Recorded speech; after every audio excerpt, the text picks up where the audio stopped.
Muito boa noite, estamos iniciando mais uma edição do Roda de Entrevista Alterativa das terças, 10 da noite, aqui na TBC. Temos hoje um convidado muito especial, embora bastante jovem, é o Rafael Barbosa. Ele é diretor da Associação Nacional de Pesquisa e Desenvolvimento das Empresas Inovadoras. Mas é um homem da criação, um homem da inovação. Ele é dono de um case de sucesso nessa área das startups, com a sua já famosa X por Y, né? E tem muitas investidas dessa área. Ele é diretor também de inovação da AGE Goiás e da CONAGE, que é a entidade nacional que congrega os jovens empreendedores. Então nós temos aqui muita coisa importante para a gente falar nesse mundo tão agitado que vivemos hoje. E ele vem ministrando palestras pelo país afora sobre empreendedorismo inovador. Ele é graduado em Engenharia de Controle e Automação pela Unicamp, com especialização em Gestão Empresarial pela Fundação Getúlio Vargas. Companhia melhor eu não poderia ter hoje, né? Carla Rode, que é da Olho Comunicação, também uma grande empreendedora, muito ligada ao que é modernidade, comunicação moderna e inovação também. E a Eula Lobo, que é outra especialista, um prazer tê-la aqui, já tinha algum tempo que não tínhamos o privilégio de ter você com a gente aqui. Obrigada. Muito obrigado às duas pela presença. É apresentado aqui o nosso Rafael Barbosa. Eu queria saber onde que nasceu em você essa inclinação para ser um inovador, um empreendedor, um mudador de rotinas e de paradigmas. Boa noite. Boa noite, Reinaldo. Boa noite, nossos espectadores, Carla, Eula. É um prazer estar aqui com vocês aqui hoje. Muito obrigado pelo convite. Quanto à questão, a pergunta, eu realmente não saberia dizer. Eu acho que realmente tem um pouco de genética envolvido. Eu tenho desde a infância essa vontade de ser engenheiro, de modificar as coisas, até modificar os próprios brinquedos, né? Sempre existiu em mim.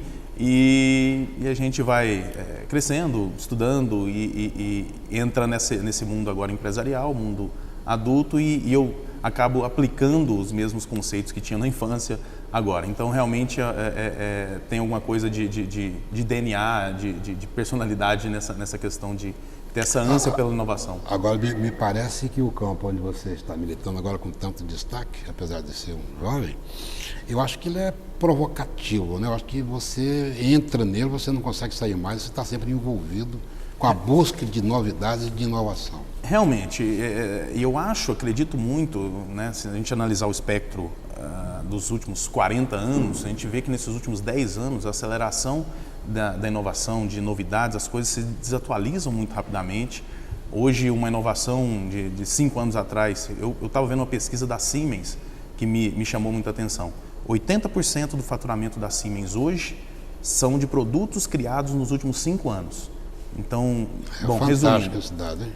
Só 20% dos produtos que ela fatura hoje são de mais de 5 anos atrás. Tamanha a inovação e a pressão por produtos novos, por serviços novos. E a Siemens é uma empresa de referência, mas ela é só um exemplo que, na verdade, se a gente for pegar no espectro nacional também, a gente tem características nesse sentido. Então, a busca por inovação, mesmo em empresas já consolidadas, ela é muito grande.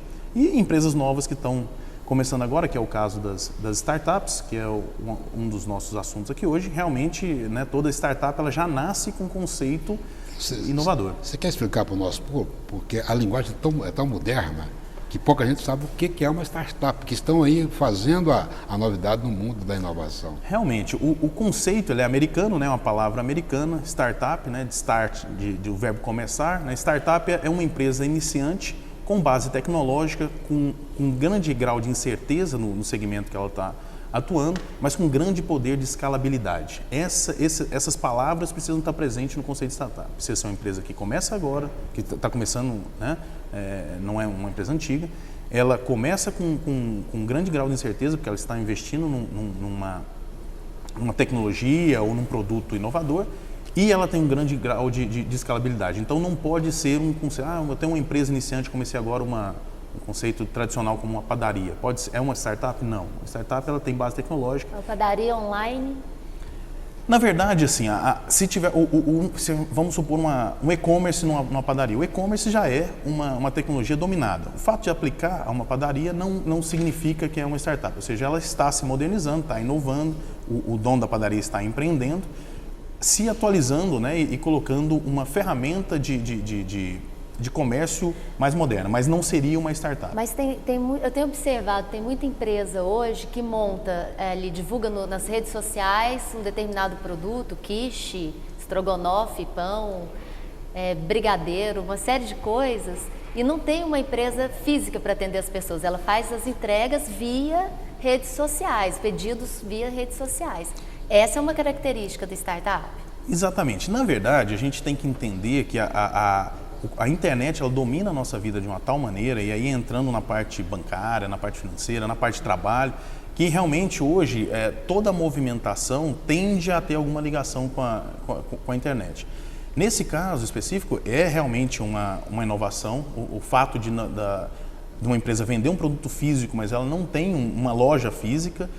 Alguns segmentos já estão atuando dessa forma há algum tempo, né? É uma forma de trabalhar e aí entra também um conceito que não é tão novo assim, mas o conceito de just in time, ou seja, tem gente que não tem estoque, não tem produto e vende. Então esse é um grande conceito. Das referências, nossa referência ainda no Brasil, nosso Mark Zuckerberg aqui do Brasil, é ainda o Romero Rodrigues, fundador do Buscapé. Ele é a maior referência nossa de startup. Ele fez um processo, ele começou o Buscapé no ano 2000, quebrou 3 vezes, ninguém acreditava no projeto dele, ele foi chamado de louco algumas vezes, bateu na porta de 40 possíveis investidores, só conseguiu algum investimento no 41º. Então, é toda a característica mesmo dos passos do empreendedor, assim como foi Steve Jobs.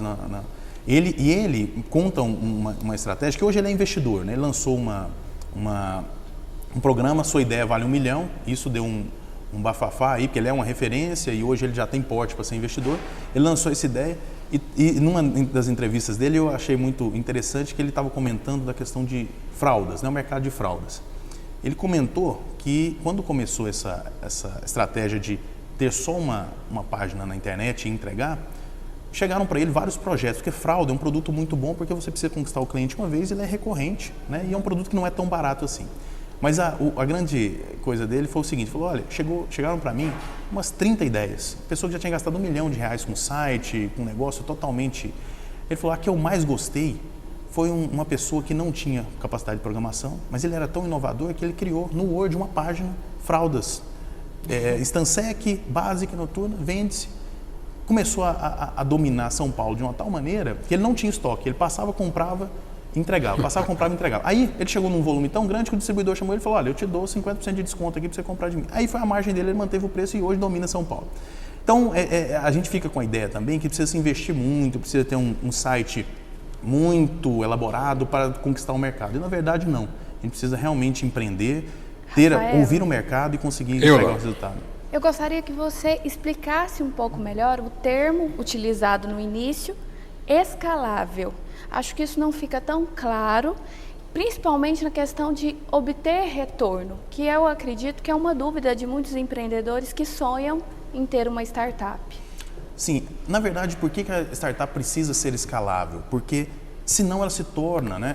Esse é o que diferencia uma startup de uma empresa iniciante convencional. A empresa iniciante convencional, como a gente citou aqui, o universo de uma padaria, ela logicamente ela vai crescer, ela começa sem cliente nenhum e ela começa a ter alguns clientes, só que ela tem um limite de clientes, ela nunca vai ter 1 milhão de clientes, nunca vai ter, né, entrar numa escala que a internet, projetos baseados com bases tecnológicas permitem ter. Então essa é a grande diferença, a gente criar um aplicativo, criar uma plataforma, um site e você tem uma escala global saindo de Goiás e você consegue ter uma escala muito grande em pouco tempo. Então essa é a diferença, né? Isso que a gente chama de escalável, ou seja, você consegue acelerar o número de usuários, o faturamento de uma maneira muito rápida. Isso não traz também uma dúvida para esse consumidor em questão da confiabilidade? Porque você disse, são empresas que entram com um grau muito grande de incerteza.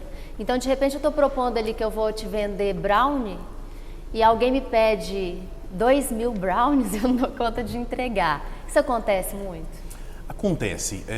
A gente vê as principais startups de sucesso, como Instagram, Facebook, Apple, e a gente acha que realmente todas são assim. E na verdade, né, mesmo nos Estados Unidos, isso não acontece. A maioria realmente a gente nunca ouviu falar e nunca vai ouvir falar porque ela já não deu certo. Como eu disse, o próprio Romero, que é a nossa referência nacional, ele quebrou 3 vezes, ou seja, ele lançou, para chegar no modelo que é o Buscapé hoje, o Buscapé não era a ideia original. A ideia original era outra coisa que não tem nada a ver com o que é o Buscapé hoje. O próprio Facebook, quem viu o vídeo, né, quem viu o filme, percebe que a ideia do Facebook inicial não era bem essa que está atualmente. Então a gente chama, que é outro conceito interessante também, nomenclatura de startupeiro, a gente chama pivotar. Então, o que é o pivotar? É você estar indo no caminho e você pivota a ideia. Então, toda startup fala, não existe planejamento de mais de uma semana. Esse negócio de fazer planejamento por um ano dentro da startup não existe, porque o mercado muda tanto, é tão dinâmico que a gente pivota a ideia muitas vezes. Então, isso é muito comum. Rafael, nós vamos agora para o nosso primeiro bloco comercial, já que estamos falando de vendas, o e-commerce, né? Estamos aqui com o Rafael Barbosa e já a gente está de volta com roda de entrevista.